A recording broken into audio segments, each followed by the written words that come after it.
Good afternoon, everybody. And we're going to go ahead and get started. It is 12:10. So we're going to get started so I don't take up too much of your time today. So my name is Thad Graham. I'm the education specialist here at Family Services Incorporated for the Victim Services Program. Today we're going to be looking at domestic violence and homelessness.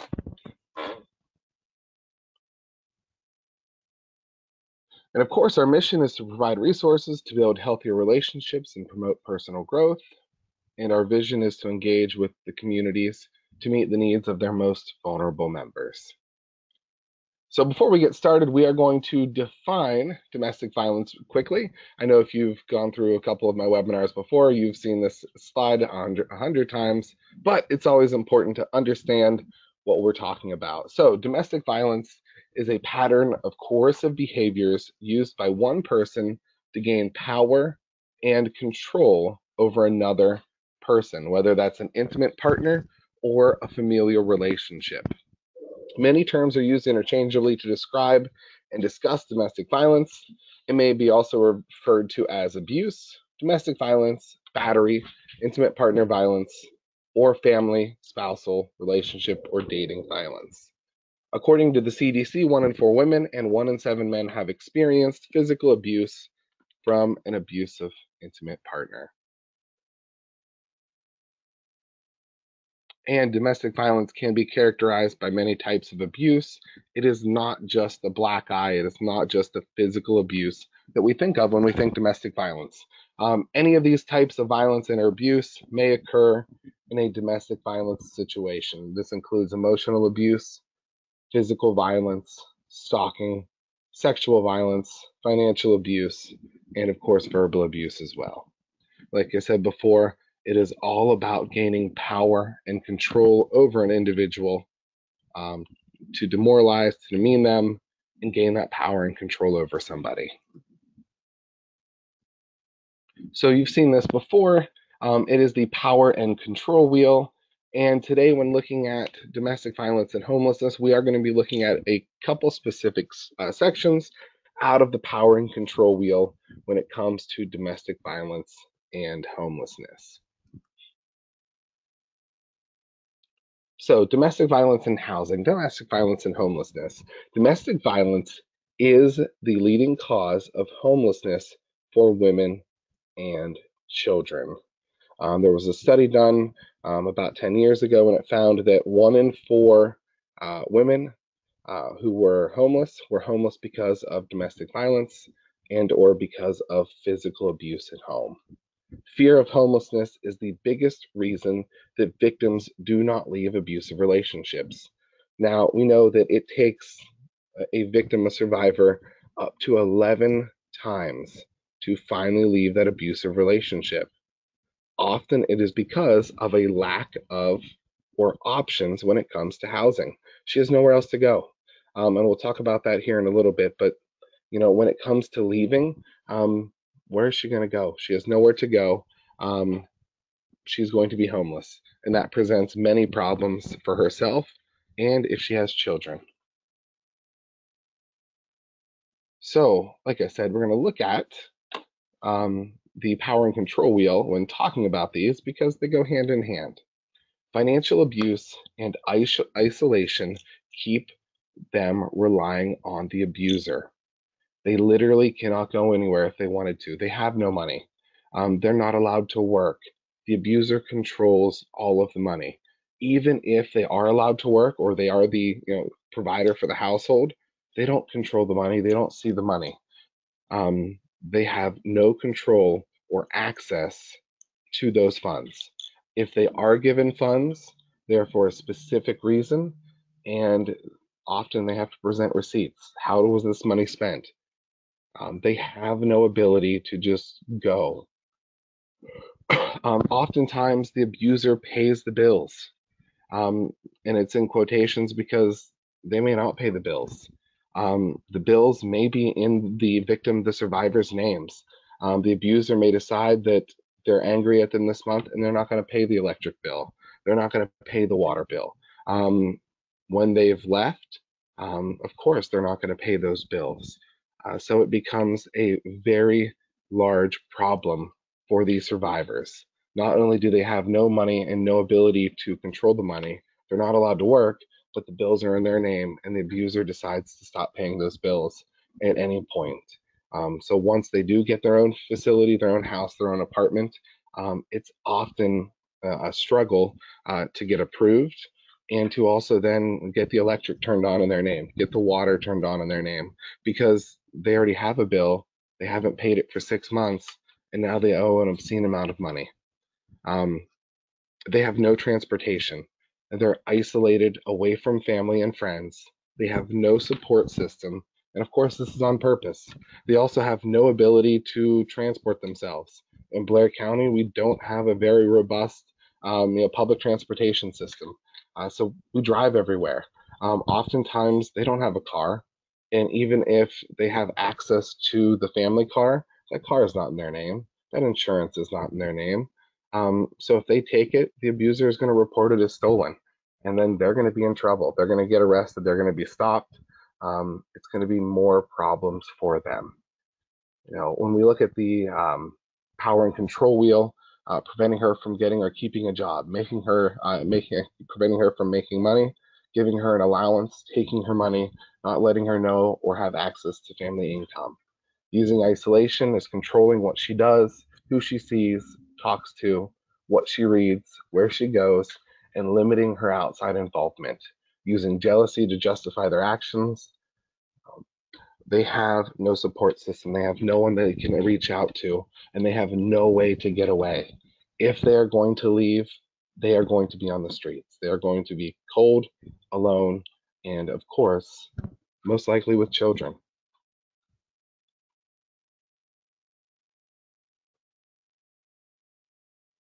And that comes into the next part. So the abuser will often use the children as a leverage tool to make her stay, making her feel guilty about the children, using the children to relay messages, using visitation to harass her, threatening to take away the children. And that's a real threat if she is homeless. The abuser threatens to take the children if she leaves because he knows she has no money. He knows that she has no way to transport herself or the children. And he knows that she has nowhere else to go because she is isolated and alone. So she's homeless. If she does have housing or a friend that maybe she can stay with, they're unstably housed. It's not a good situation for her or the children. And the abuser can and usually will try and file for full custody. If they're granted that, I mean, that's one of the biggest concerns that the survivor has is her children being taken away, specifically by the abuser. And with her being unstably housed, couch surfing, sleeping on someone else's couch, or being homeless, period, it is a very good possibility. Often abusers will use the court system and litigation to abuse domestic violence survivors. It's called litigation abuse. So actually, here in a future webinar, we are going to have our staff attorney talk a lot about it. So keep ready for that. It's going to be a really great topic that a lot of people don't think of. So how do we, in the domestic violence field, help these survivors? Because we know that they are not, they do not have the resources they need. So we follow the Housing First model. Now, many of you know that Family Services closed our domestic violence shelter many years ago. Now, that does not mean that we do not have the ability to house people and to house them safely. We have other ways to emerging to house someone in an emergency situation. If a domestic violence survivor and her children are escaping, we have ways to house them. Some of the examples and ways that we use are hoteling. We can hotel them until we find them a more permanent housing solution. Actually, uh, that makes us one of the few domestic violence programs in the state that are using this hotel model first. It actually puts us kind of in the cutting edge here in Blair County, which isn't usually normal, but we can be proud about it. So we follow the housing first model. And the reason that we do follow the housing first model is it has been proven to work. And that's why we do not have a shelter. It was developed by Pathways to Housing in Philadelphia, and they needed an alternative to the traditional model of a shelter. It was driven by the concept that once housing is secured, other pressing matters are more easily addressed. So once this person is safe in their own home, their own apartment, their own place to live, then you can address the other problems and situations that a survivor needs, whether that's the emotional support, whether that's support with their children in litigation, filing that protective order, filing for divorce, filing for custody, or other needs that they have. It's a little bit easier for them knowing that they're at least safe at home, and then they can focus on other tasks. The application to domestic violence is there's never enough space in the shelter. The deprioritization of transitional housing by HUD, as well as the reoccurrence of families and individuals in homelessness. Like I said before, often these individuals will take up to 11 times to leave. That means they're going to be homeless 11 times. Um, that means they're going to go through the shelter 11 times. If we are able to get them into a hotel, get them secured, and then find them an apartment they can call their own, they are not going to be homeless. They're not going to have that reoccurring homelessness, and they are going to be able to heal and begin to, start their life anew.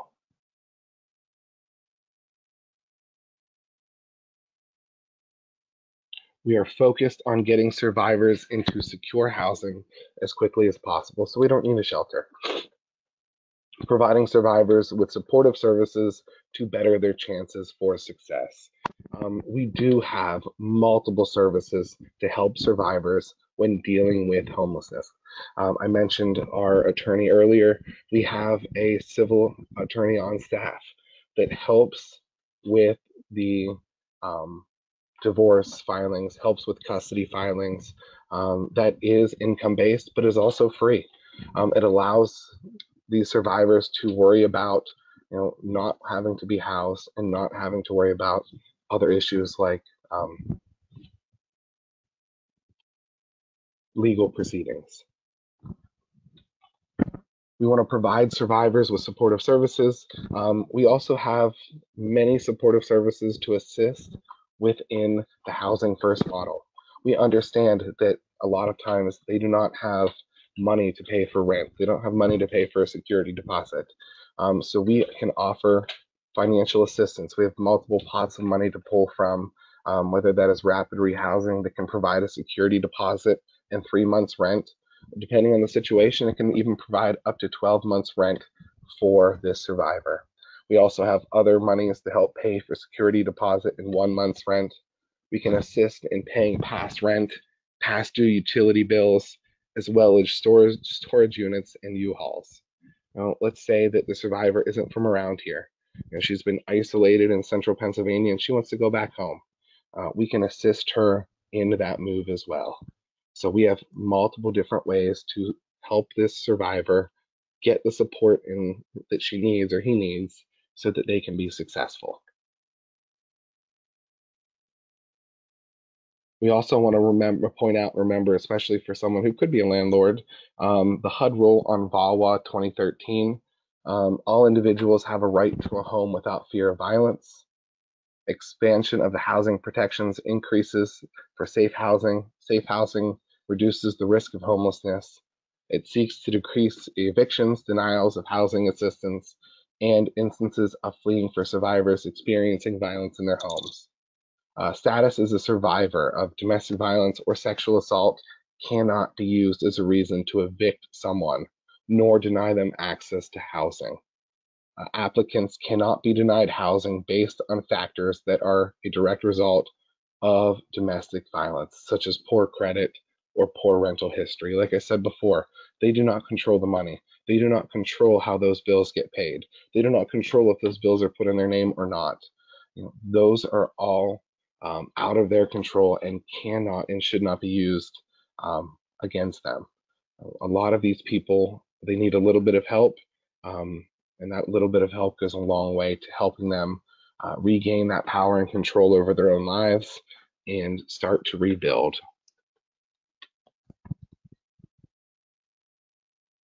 So playing it safe, we do want everyone to understand that, just because someone is or a survivor fleeing from domestic violence, that they are going to be safe even when they're in this home. They work with our counselor advocates to have safety planning. They do have security systems, and we do have 24/7 access to the advocate, whether that's through phone or through text. We also have advocates that work at the courthouse and assist with all civil protective orders, PFAs. And we have better access to local law enforcement and landlords. Oftentimes, the landlords we work with, we have a great relationship. We've worked with them multiple times. We have direct contact with them and local law enforcement. So it is both safe for the survivor and safe for the landlord themselves. So a little bit of history on homelessness in Blair County, just looking at a few things here, the teen center, the current family shelter, and our proposed new homeless shelter. So our current family shelter here at Family Services um, is located on 2700 8th Avenue in Altoona, PA. It is open 24 hours a day, 7 days a week. Um, There we go. It was founded in 2009, and it provides a 16-bed safe shelter, food, clothing, as well as counseling, case management, referrals, information, and 24-hour support. This is, of course, a family shelter, so it is for anybody. This is our current shelter. It is currently open as of yesterday. Now, this changes all the time. There were a few beds that had just become open. So if you know of anybody that is looking for shelter and is homeless right now, the family shelter is open and taking residents. A little bit of history from before. So from 2013 to 2017, FSI sheltered 236 men, 252 women, 151 children. 639 people were housed in our 16-bed shelter, but unfortunately, over 2,000 people were turned away during that time.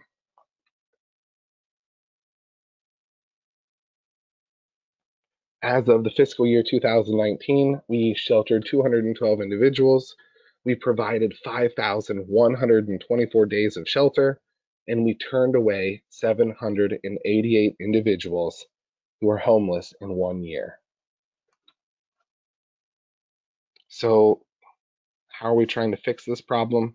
We are, of course, if you haven't heard, working on a new shelter located in Altoona, Pennsylvania.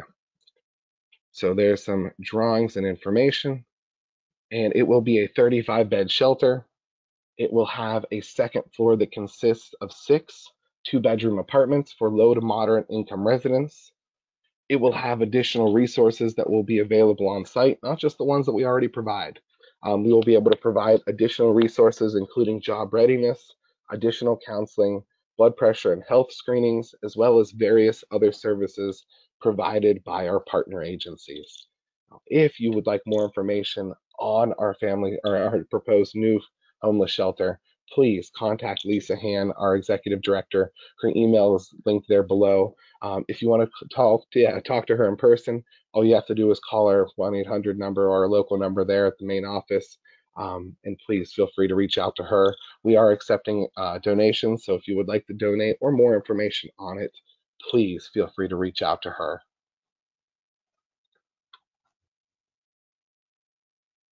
And our teen center, we've talked about this all month, but our teen center is a residential and shelter for teens. If a teen is homeless, if a teen is running away, it is a safe location for those teens to be housed. So please, it is open 24 hours a day, 7 days a week. They are still providing services even through COVID. So please, if you have a teen or someone you know that their home situation isn't great, they're running away, they're thinking about running away, they're even just in an argument with their parents and need some time to cool off, the teen shelter located right across from the Altoona Library is a great resource for any child in Blair County. And of course, our information, like I said, if you do want more information, you can feel free to call Lisa on our proposed new homeless shelter, 814-944-3585. If you're a survivor of domestic violence, then please reach out to our 1-800 number, or not our 1-800 number, our helpline, 814-944-3585. You can call it, but once again, we also have the texting option as well. So if it is not safe for you or your client or whoever to call our helpline, please feel free to text it, 814-944-3585. It is free and confidential. You have direct 24/7 access to an advocate, whether that is through text or phone. Upcoming webinar Wednesdays. So we have one more for the month of November, the LGBTQ plus youth and homelessness, as well as some information on human trafficking for LGBTQ plus youth, will be next Wednesday, the 25th of November. We will only have 2 webinar Wednesdays in December, as well as only 2 webinar Wednesdays in January. We will get those dates out here shortly, as well as what is the upcoming schedule for December and January. January, even though there are only 2 webinar Wednesdays, it is Human Trafficking Awareness Month as well as Stalking Awareness Month. So those webinars will be a little bit longer. One will be on human trafficking and one will be on stalking awareness. If you are interested in any more presentations, specifically even for Human Trafficking Awareness Month or Stalking Awareness Month, of course, my contact information is always available, whether it's in person or online information or presentations or education or training. Please feel free to reach out, whether it's through phone or through email. Resources are as well provided on the handout. The PowerPoint is available as a handout if you would like it, if you would like any more information from there. I did put a announcement in the chat. Section 8 waiting list will be opening on February 16th and will be open for approximately 1 month. Applications will be handed out at the door. They are only allowing 1 person in the office at a time if they need help. So just a little heads up as it does pertain to our DV and homelessness discussion. If you have any questions, I will hang out for a few minutes. It is a few minutes over, excuse me, but I will hang out in the chat under the question and answer section. If no more questions, if you don't have any questions, please have a good day and thank you all for your time.